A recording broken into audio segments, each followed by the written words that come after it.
यह तो सभी जानते हैं कि प्रभु श्री राम के आराध्य हैं महादेव। लेकिन क्या आप जानते हैं कि एक बार प्रभु श्री राम ने महादेव से भी युद्ध किया था।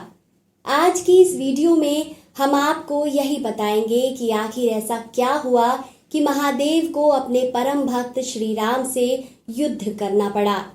आखिर वह कौन सी वजह थी जिसकी वजह से प्रभु श्री राम को अपने आराध्य महादेव पर दिव्यास्त्र चलाना पड़ा। पुराणों में वर्णित एक पौराणिक कथा के अनुसार जब अयोध्या वापस आने और माता सीता का परित्याग करने के बाद प्रभु श्री राम ने एक अश्वमेध यज्ञ किया, तो इस यज्ञ का अश्व कई राज्यों को प्रभु श्री राम की सत्ता के अधीन करते हुए आगे बढ़ता ही चला जा रहा था। इसी बीच वह अश्व देवपुर राज्य में पहुंचा, जहां के राजा वीरमणि थे। कहते हैं कि राजा वीरमणि महादेव के प्रिय भक्तों में से एक थे। उन्होंने महादेव की कठोर तपस्या की और उनसे वचन लिया था कि वह उनके राज्य की रक्षा करेंगे। इसी कारण वीरमणि के राज्य में कोई भी राजा आक्रमण करने से डरता था, क्योंकि उन्हें पता था कि इस राज्य की रक्षा देवों के देव महादेव स्वयं करते हैं। लेकिन जब यज्ञ का घोड़ा उनके राज्य में पहुंचा तो राजा वीरमणि के पुत्र ने उसे बंदी बना लिया और ऐसे में अयोध्या और देवपुर के बीच में युद्ध होना तय था। जब वीरमणि को ज्ञात हुआ कि यह अश्व प्रभु श्री राम का है तो उसे इस बात की चिंता सताने लगी कि प्रभु श्री राम अब उसका राज्य नहीं छोड़ेंगे। कहते हैं कि वीरमणि ने महादेव से इसकी रक्षा करने के लिए कहा। तब महादेव ने वीरभद्र के नेतृत्व में भृंगी, नंदी सहित अपने सारे गणों को राजा की मदद के लिए भेज दिया। अब एक तरफ प्रभु श्री राम की सेना थी तो दूसरी ओर महादेव की। दोनों सेनाओं में भयंकर युद्ध हुआ। वीरभद्र ने एक त्रिशूल से राम की सेना के पुष्पकल का मस्तक धड़ से अलग कर दिया।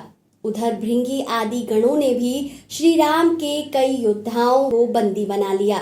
इसी तरह हनुमान भी महादेव के परम भक्त और उनकी सवारी नंदी के आगे हार गए। फिर प्रभु श्री राम लक्ष्मण और भरत के साथ उस युद्ध मैदान में पहुंचे। श्री राम ने पहले तो अपने भाई शत्रुघ्न को मुक्त कराया और लक्ष्मण ने हनुमान को। इस तरह ये युद्ध और कई दिनों तक चला। इसके बाद धीरे धीरे महादेव की सेना परास्त होने लगी और महादेव को पुकारने लगी। तब महादेव भी युद्ध करने के लिए पृथ्वी पर आए। इस तरह प्रभु श्री राम और महादेव के बीच भी युद्ध होने लगा। पहले तो प्रभु श्री राम ने महादेव को प्रणाम किया और उनसे युद्ध करने की अनुमति मांगी। महादेव ने कहा कि यहाँ पर न तो कोई आराध्य है और न ही कोई भक्त। यह युद्ध का मैदान और यहाँ पर हम दोनों एक दूसरे के शत्रु हैं। इसके बाद दोनों में युद्ध प्रारंभ हुआ। दोनों ही शक्तियों के ज्ञानी थे, इसलिए यह युद्ध लगातार चलता गया। इस युद्ध में न कोई हार रहा था और न ही कोई जीत रहा था। युद्ध का अंत नजर नहीं आ रहा था। फिर श्री राम ने पाशुपतास्त्र निकालकर महादेव को प्रणाम किया और कहा कि आपने मुझे वरदान दिया था कि आपके द्वारा दिया गया शस्त्र किसी भी व्यक्ति को पराजित कर सकता है। इसलिए हे महादेव, मैं आपके इस अस्त्र का प्रयोग आप पर ही करता हूँ। यह कहते हुए प्रभु श्री राम ने दिव्यास्त्र महादेव पर चला दिया, जो सीधा महादेव के हृदय में समा गया।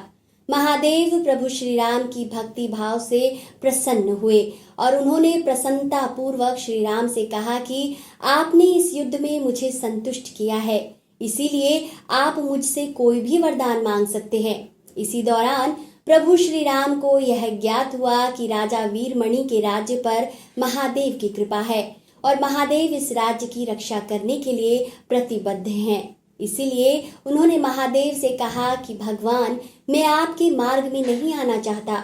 मैं आपसे प्रार्थना करता हूँ कि मेरे भाई भरत के पुत्र पुष्कल सहित जो योद्धा यहाँ पर वीर गति को प्राप्त हुए हैं, उन्हें आप कृपया जीवन दान दें। और मैं भी अपना अश्व लेकर यहाँ से लौट जाऊंगा। यह सुनते ही महादेव ने तथास्तु कहा और वहां पर वीरगति को प्राप्त सभी योद्धा जीवित हो गए।